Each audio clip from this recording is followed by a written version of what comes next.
Assalamualaikum warahmatullahi wabarakatuh. Pada kesempatan hari ini, saya dan kelompok saya ingin mempresentasikan hasil kerja kelompok saya yang berjudul dengan pasar persaingan monopolistik yang beranggota dengan 3 orang. Yang pertama Alma Saskia, yang kedua Tri Mulyani, dan yang ketiga dengan diri saya sendiri. Dan presentasi yang pertama akan disampaikan oleh Alma Saskia. Untuk Alma Saskia, saya persilahkan.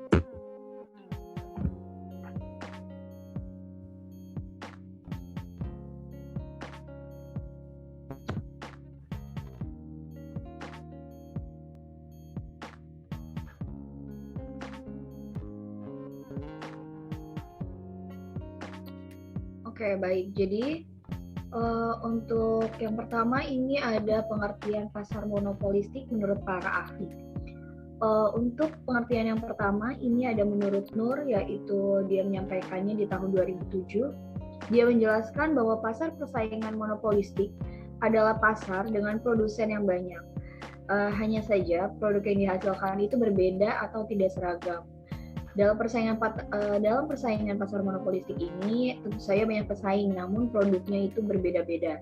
Pasar ini disebut juga dengan istilah pasar monopolistik karena karakteristiknya ini berada di kedua bentuk pasar ekstrim, yaitu pasar persaingan sempurna dan pasar monopolistik. Lalu yang kedua itu ada pengertian menurut Raharja dan Manurung. Mereka menyampaikannya di tahun 2010. Mereka menjelaskan bahwa teori pasar persaingan monopolistik ini atau monopolistic competition dikembangkan karena ketidakpuasan terhadap daya analisis model persaingan sempurna atau perfect competition maupun monopoli. Lalu yang terakhir ini ada menurut Mankiw. Dia menyampaikan di tahun 2011. Ia menyatakan bahwa pasar kompetisi monopolistik ini adalah struktur pasar di mana banyak perusahaan menjual produk-produk yang sama tetapi tidak identik. Dan berdasarkan berbagai definisi tersebut, dapat dijelaskan bahwa pasar persaingan monopolistik ini merupakan suatu kondisi pasar di mana dikuasai oleh beberapa atau terdapat banyak produsen atau penjual dari satu jenis barang atau jasa yang berbeda corak, seperti berlainan kualitas, bentuk, ataupun ukuran, yang biasa diistilahkan sebagai pembedaan produk. Lalu yang selanjutnya, ini ada pengertian pasar monopolistis ini atau pasar monopolistik yang secara umum. Pasar monopolistik merupakan suatu jenis struktur pasar yang memiliki semua unsur, yaitu dari kegiatan produksi, distribusi, ataupun unsur konsumen. Umumnya pasar monopolistik ini terjadi di semua pasar, baik tradisional maupun modern. Struktur pasar ini juga merupakan bentuk pasar secara nyata, dengan ciri-ciri dari jenis pasar monopoli dan pasar persaingan sempurna. Pasar untuk persaingan monopolistik ini dapat diartikan seperti yang sudah disebutkan tadi sebagai suatu jenis pasar di mana banyak produsen yang memproduksi barang dengan karakteristik yang berbeda atau produk yang berbeda. Lalu selanjutnya ini adalah karakteristik dari pasar monopolistik itu sendiri, yaitu yang pertama adanya berbagai macam penjual seperti yang sudah disebutkan sebelumnya bahwa produsennya ini memang banyak di pasar monopolistik. Lalu produk yang bersifat berbeda jenis. Lalu perusahaan mempunyai sedikit kekuasaan untuk mempengaruhi harga. Karena hal ini tuh disebabkan karena banyaknya produsen sehingga mereka harus menyamaratakan harga dari produk yang mereka jual. Lalu yang selanjutnya ini masuk ke dalam industri ini lebih mudah, dan yang terakhir ini ada kompetisi pemasaran penjualan yang sangat aktif. Lalu selanjutnya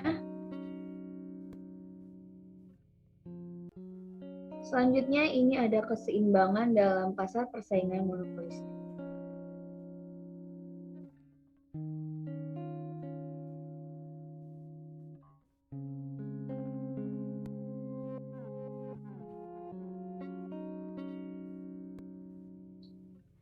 Nah, untuk pasar persaingan monopolistik ini, kurva yang diinginkan dari perusahaan yang bersaing secara monopolistik ini jauh lebih kuat daripada yang independen. Oleh karena itu, hal ini mengakibatkan kurva permintaan sebagai berikut. Yang pertama, pada saat perusahaan berupaya untuk menaikkan harga, maka berdampak pada jumlah barang yang dijual menjadi sangat berkurang atau lebih sedikit. Lalu yang kedua, pada saat perusahaan menurunkan harga, maka berdampak pada jumlah barang yang dijual menjadi sangat bertambah atau menjadi lebih banyak. Hal tersebut menjadi bukti juga bahwa kurva permintaan dalam pasar monopolistik ini tidak pernah bersifat elastis sempurna. Ya, terima kasih. Dan slide selanjutnya akan dijelaskan oleh dengan diri saya sendiri. Selanjutnya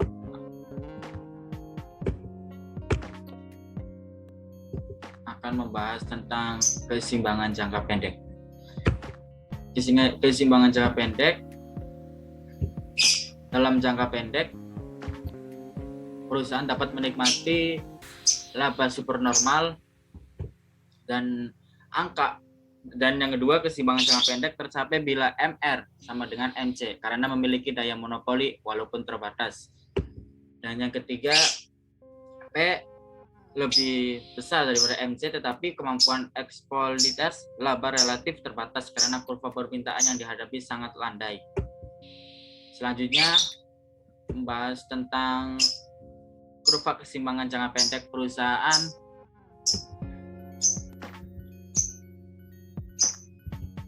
Dalam pasar persaingan monopolistik. Ya, di sini ada dua kurva. Yang pertama ada kurva diagram yang sebelah kiri dan sebelah kanan. Ya, itulah kurva dari keseimbangan jangka pendek perusahaan pada pasar persaingan monopolistik. Dan yang selanjutnya keseimbangan jangka panjang. Keseimbangan jangka panjang itu jadi semakin banyaknya perusahaan yang masuk ke dalam pasar, maka dalam jangka panjang perusahaan hanya akan memperoleh keuntungan normal. Dan ada dua sebab pasar persaingan tidak dapat lebih efisien dibanding pasar persaingan sempurna. Yang pertama, harga jual masih lebih besar dari biaya marginal. Dan B, kapasitas berlebih atau excess capacity. Dan yang terakhir adalah masalah kapasitas berlebih atau excess capacity perusahaan dalam pasar persaingan monopolistik. Nah, di sini ada gambar kurva dan ini adalah penjelasannya. Pada saat keseimbangan jangka pada titik A, perusahaan tidak berproduksi pada tingkat paling efisien sebab titik A bukan titik terendah pada AC. Dan pada saat AC terendah, output harus ditambah menjadi QB. Dan yang terakhir, jika output melebihi KA, maka akan menurunkan laba, bahkan rugi karena MC lebih besar daripada MR. Slide selanjutnya akan dijelaskan oleh Tri Mulyani. Untuk Tri Mulyani saya persilakan.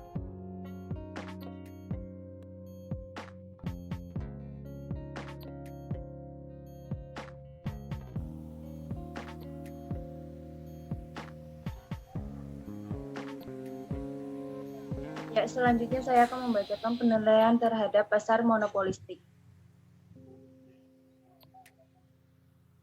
Yaitu kelebihan dari pasar monopolistik adalah perusahaan selalu terdorong untuk melakukan inovasi terhadap produk mereka. Hal ini menguntungkan karena dapat meningkatkan mutu dari produk tersebut. Yang kedua, pelayanan yang diberikan semakin baik untuk meningkatkan citra perusahaan di depan masyarakat.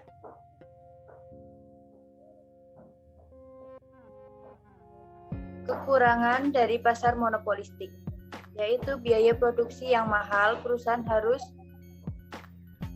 merogoh kocek yang lebih juga. Yang kedua, ada harga pada pasar persaingan monopolistik berada tingkat yang lebih tinggi.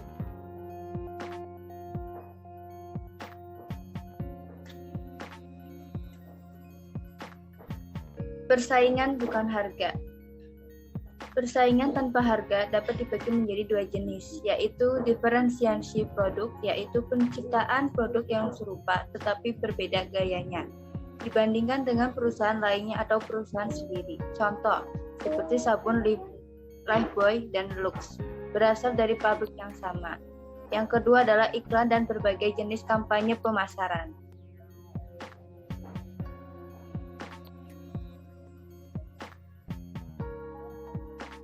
Pemasaran menggunakan iklan. Di perusahaan modern, proses mempersiapkan dan memproduksi iklan merupakan bagian integral dari upaya untuk mengiklankan produk mereka. Biaya iklan perusahaan yang mengandung sejumlah besar data kadang-kadang menyebabkan peningkatan yang signifikan dalam biaya produksi. Organisasi yang menjalankan kegiatan iklan mencapai satu atau kombinasi dari tiga tujuan berikut. 1. Memberikan informasi produk. 2. Menekankan kualitas produk. Dan 3. Menjaga hubungan baik atau pelanggan pada konsumen.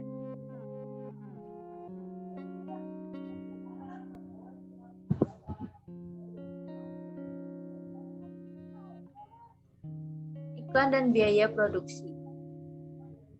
Untuk memaksimalkan efek positif dari iklan dan konsekuensi negatif yang harus dihindari, beberapa berikut langkah yang penting untuk itu.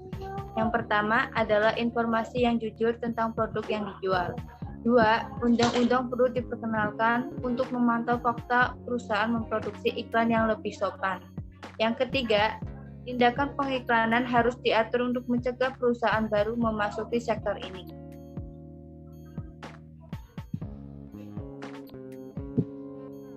Lalu, untuk biaya produksi, semakin cepat produksi dilakukan, semakin berkurang pula biaya produksi dikeluarkan oleh perusahaan. Begitu pula sebaliknya, semakin lama produksi yang dilakukan oleh suatu perusahaan, maka semakin meningkat pula upaya biaya produksinya.